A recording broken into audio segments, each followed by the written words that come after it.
Assalamualaikum warahmatullahi wabarakatuh. Innal hamdalillah nahmaduhu wa nasta'inuhu wa nastaghfiruh wa na'udzu billahi min shururi anfusina wa min sayyiati a'malina. May yahdihillahu fala mudilla lahu wa may yudlil falan tajida lahu waliyyan mursyida. Asyhadu an la ilaha illallah wa asyhadu anna Muhammadan abduhu wa rasuluhu la nabiyya ba'd. Allahumma shalli wa sallim ala hadzal nabiyil karim Muhammadin sallallahu alaihi wasallam wa ala alihi wa ashabihi ajma'in. Bapak-bapak, ibu-ibu yang saya hormati serta generasi muda yang saya sayangi, baiklah pada kesempatan yang berbahagia ini kita akan melanjutkan membaca buku Tafsir Azhar yang disusun oleh Profesor Dr. Hamka, yang pada saat ini kita akan membacakan ayat 97 sampai dengan ayat 101 dari surah Al-Baqarah. Masih pada juz 1. A'udzu billahi minasy syaithanir rajim. Bismillahirrahmanirrahim. Qul ma kana aduwwan li Jibril fa innahu nazzalahu ala qalbika bi'idznillah musaddiqan lima baina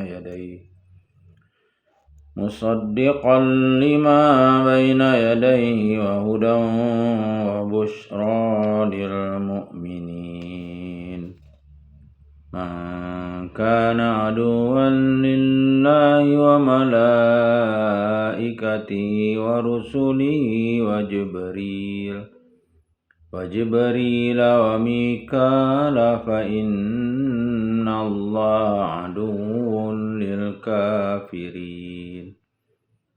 Wa laqad anzalna ilaika ayatin bayyinat wa ma yakfuru biha illa al-fasiqun. Aw kullama ahadu ahdan nabadhahu fariqum minhum bal aktsaruhum la yu'minun. Walamma ja'ahum rasulun min 'indillahi musaddiqun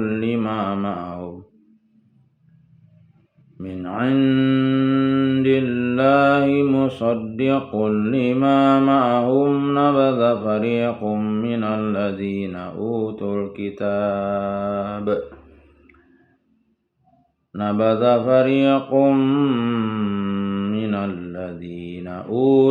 kitaba kitaballahi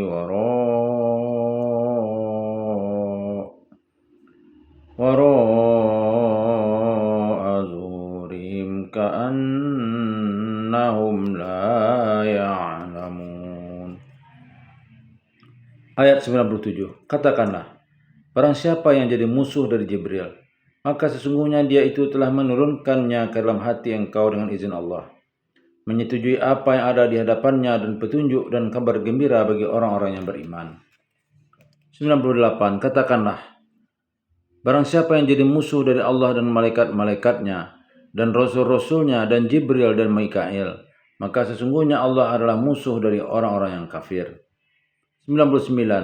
Dan sesungguhnya telah kami turunkan kepada engkau ayat-ayat yang jelas, dan tidaklah kafir kepadanya melainkan orang-orang yang fasik. Ayat 100. Dan apakah tiap-tiap kali mereka membuat perjanjian dilenyapkan saja oleh segolongan dari mereka, bahkan terbanyak di antara mereka tidaklah percaya.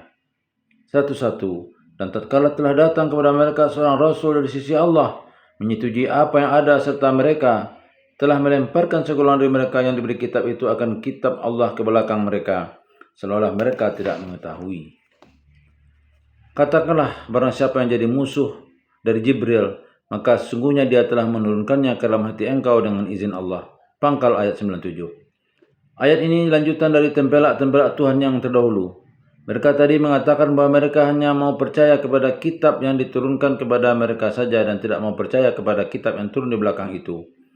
Menurut satu riwayat yang bertemu dalam kitab-kitab tafsir, salah satu sebabnya ialah setelah salah seorang pemuka mereka bernama Abdullah bin Surya pernah bertanya kepada Nabi SAW, malaikat yang mana yang menurunkan Al-Quran kepada Muhammad SAW itu? Rasulullah menjawab bahwa yang membawanya dari Tuhan ialah malaikat Jibril. Terus dengan serta-merta Abdullah bin Surya itu berkata bahwa mereka tidak mau percaya Al-Quran ialah karena Jibril itu yang membawanya kepada Nabi. Coba kalau malaikat Mikail yang membawa, barangkali mereka bisa iman. Kami orang Bani Israel musuh dengan Jibril. Ketika ditanyakan apa sebab Jibril mereka musuhi, dia menjawab karena Jibril itulah yang dahulu pernah menyampaikan bahwa Baitul Maqdis suatu waktu kelak akan hancur. Dan memang hancurlah Baitul Maqdis. Ini jawaban Abdullah bin Surya.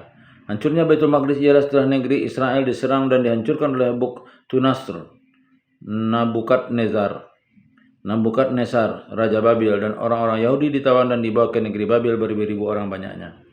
Dan satu riwayat lagi, pada suatu hari Umar bin Khattab masuk ke dalam salah satu madrasah Yahudi. Ketika bercakap-cakap, tersebutlah oleh beliau Jibril. Serta mereka pula Yahudi yang menyambutnya di situ berkata bahwa Jibril itu musuh kami, sebab dia banyak sekali membuka rahasia-rahasia kami kepada Muhammad. Itulah malaikat yang banyak sekali merusak dan membawa azab. Lain dengan Mikail, itulah malaikat yang membawa kesuburan dan damai. Meskipun kedua sebab turun ayat ini tersebut dalam kitab-kitab tafsir dan hati kita kurang mantap menerimanya, terutama riwayat yang kedua, namun satu hal adalah nyata, yaitu bahwa mereka tidak senang kepada Jibril. Mengapa masih saja membawa wahyu yang baru lagi, padahal Taurat sudah cukup? Mengapa datang lagi kepada seorang nabi yang bukan Bani Israel, sehingga martabat Bani Israel menjadi direndahkan?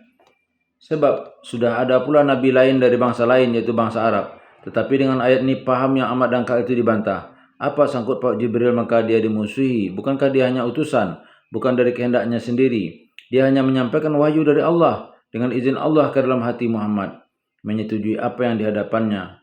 Pokok isi Al-Quran itu tidak berselisih, bahkan bersetuju dengan kitab Taurat, yaitu menegakkan tauhid kepada Allah Subhanahu Wa Taala dan petunjuk dan kabar gembira bagi orang-orang yang beriman. Ujung ayat 97. Kamu musuhi Jibril lantaran dia membawa wahyu Al-Quran kepada Muhammad. Pada isi Al-Quran tidak bertentangan dengan isi Taurat kamu. Kalau bertentangan, patutlah dia kamu musuhi. Dan bagi orang yang beriman, Al-Quran itu telah menjadi petunjuk dan membawa kabar yang gembira bagi mereka, bahwa iman dan amal soleh yang mereka perbuat akan memberikan bagi mereka hidup yang bahagia di akhirat kelak. Apa kesalahan Jibril maka dia dimusuhi? Maka pada ayat yang selanjutnya Tuhan bertindak membela utusannya, baik utusan yang berupa malaikat ataupun yang berupa manusia. Katakanlah, barang siapa yang jadi musuh dari Allah dan malaikat-malaikatnya dan rasul-rasulnya dan Jibril dan Mikail, maka sesungguhnya Allah adalah musuh dari orang-orang yang kafir. Ayat 98. Meskipun mereka hanya menyebut memusuhi Jibril, berarti mereka memusuhi Allah.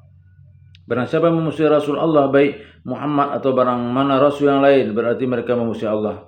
Demikian juga terhadap Jibril khusus atau Mikail yang di ayat ini disebut Mikala. Meskipun mulut mereka tidak menyebut memusuhi Allah, namun dengan demikian mereka telah memusuhi Allah. Sebab itu Tuhan mendahulukan bahwa si pemusuh itu terlebih dahulu adalah memusuhi Allah. Kalau telah ada yang memandang musuh kepada Jibril, sebab dia yang membawa wahyu Al-Quran, tentu akan ada pula kelak yang memusuhi Mikala atau Mikail. Kalau terlambat datang musim hujan atau ladang kurang menghasilkan buah, padahal baik rasul-rasul bangsa manusia atau rasul-rasul bangsa malaikat, satu pun tidak ada yang memegang kuasa, mereka hanya suruhan. Tanggungjawab adalah pada Allah semua dan mutlak, dan akhirnya dengan tegas Tuhan menyatakan permusuhan yang dihadapkan oleh orang kafir kepada malaikat dan rasul-rasul itu adalah nyata menentang Allah. Sebab itu Allah pun memusuhi pula kepada orang-orang yang kafir itu. Maka kalau terjadi pertentangan dengan Allah, siapa yang kalah? Dan sesungguhnya telah kami turunkan kepada engkau akan ayat-ayat yang jelas-jelas. Pangkal ayat 99. Ayat-ayat itu ialah perintah, suruhan dan larangan dan peraturan dan perbandingan dan ajakan buat berpikir. Semuanya diturunkan dengan jelas dan dengan keterangan yang cukup. Tidak ada yang mendatangkan ragu. Kalau orang sudah berpikir dan menggunakan akal, pasti Al-Quran itu diterimanya dengan baik dan tidaklah kafir kepadanya melainkan orang-orang yang fasik. Ujung ayat 99. Orang yang fasik yang keluar daripada jalannya benar, orang yang telah sakit jiwanya sebagaimana syair dari Bukhari. Kadang-kadang mata melawan matahari karena dia ditimpa penyakit ramat atau trakom, dan mulut menentang manisnya air karena ditimpa demam. Sehingga keterangan-keterangan betapapun jelasnya tidak mau masuk lagi ke dalam jiwa karena diri telah dipenuhi oleh kefasikan, kejahatan dan kedurjanaan. Segala helah dan dalih yang mereka pakai sehingga sampai memusuhi malaikat segala, lain tidak memanglah karena jiwa telah mendurhaka. Karena kedurhakaan itu akan macam-macam saja jawab mereka yang tidak masuk akal, yang remeh, dan yang bisa dipatahkan oleh orang yang berakal sehat. Sebab itu selanjutnya Tuhan bersabda, apakah tiap-tiap kali mereka membuat perjanjian dilenyapkan saja oleh segolongan dari mereka? Bahkan yang terbanyak di antara mereka tidaklah percaya. Ayat 100. Inilah salah satu tempelak yang jitu. Berkali-kali mereka telah memperbuat perjanjian dengan Allah dengan perantaraan Rasul Allah Musa AS, pemimpin mereka sendiri, dan tertulis bunyi perjanjian itu dalam kitab yang mereka pegang setia. Maka berkali-kali pula mereka mengkiri perjanjian itu, meskipun mereka mengatakan bersedia memegang hukum Taurat. Sekarang datang utusan Tuhan yang baru. Ini seruannya adalah memperkuat yang dahulu itu. Maka apakah akan berulang lagi laku yang lama?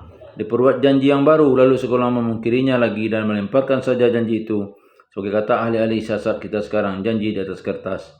Yang segolongan membuat janji untuk dimungkiri, dan yang bagian terbesar tidak mau berjanji karena tidak percaya. Sikap tidak mau percaya ini dijelaskan lagi pada ayat selanjutnya. Dan tatkala telah datang kepada mereka seorang Rasul dari sisi Allah, pangkat ayat 101, yaitu Nabi Muhammad SAW, yang diturunkan kepadanya wahyu, menyetujui apa yang ada serta mereka, sama-sama berisi ajaran tauhid, menghormati ibu bapa, melarang berzina dan mencuri, mengasihi sesama manusia, menyuruh mengasihi keluarga, anak yatim dan fakir miskin, menyuruh berlaku baik kepada sesama manusia dan berkuat ibadat, solat dan berzakat. Telah melemparkan segolongan dari mereka yang diberi kitab itu, yaitu mereka yang telah diberi kitab Taurat itu, akan kitab Allah ke belakang mereka, yaitu Al-Quran, seolah mereka tidak mengetahui. Ujung ayat 11. Seolah tidak mau tahu, atau seolah mereka memandang bahwa apa yang bernama Al-Quran itu tidak ada, dan apa yang bernama Rasul Allah atau Nabi Allah itu tidak ada. Yang ada hanya orang-orang Arab, dan yang bernama Muhammad adalah Arab biasa. Inilah satu kekafiran yang memang sudah sengaja membeku. Kami tidak mau tahu, habis perkara, kalian mau apa? Billahi taufiq wal hidayah. Wassalamualaikum warahmatullahi wabarakatuh.